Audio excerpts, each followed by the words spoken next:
ஒரு கோயில்ல 4 உற்சவர், 2 மூலவர், அது போக சுரங்க பாதையில பஞ்சலிங்கங்கள், இப்படி தோண்ட தோண்ட ஆச்சரியங்கள் இருக்கக்கூடிய கோயில் எது தெரியுமா? வீரபாகு தேவர் காவல் தெய்வமா இருந்து காவல் காத்துக்கிட்டு இருக்க வீரபாகு பட்டினம் அப்படின்னு சொல்ற திருச்செந்தூர் அப்படிங்கிற இந்த திருச்சீரலை வாய்தான்.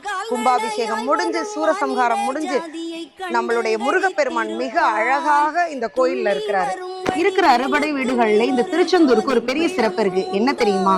முருக அவதாரத்தோட நோக்கமே சூரசம்ஹாரம். அந்த சூரசம்ஹாரம் நடந்த இடம் இது.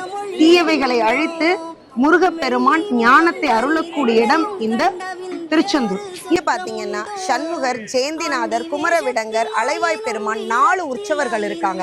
அது போக மூலவர்கள்ல சண்முகர் எப்பவுமே பச்சை பட்டுடுத்தி இருக்கிறாரு. சுப்பிரமணிய சுவாமி தூய வெள்ளை ஆடையில இருக்காரு. நம்ம மனசுல இருக்கக்கூடிய எல்லா மாயைகளையும் அழிச்சு ஞானத்தை வழங்கக்கூடிய கடவுள் இந்த முருகப்பெருமான். அவசியம் அறுபடை வீடுகளில் மிக சிறப்பான இந்த திருச்செந்தூருக்கு எல்லாரும் வாங்க. நான் இன்னைக்கு வந்திருக்கேன், நீங்களும் சீக்கிரமே வாங்க.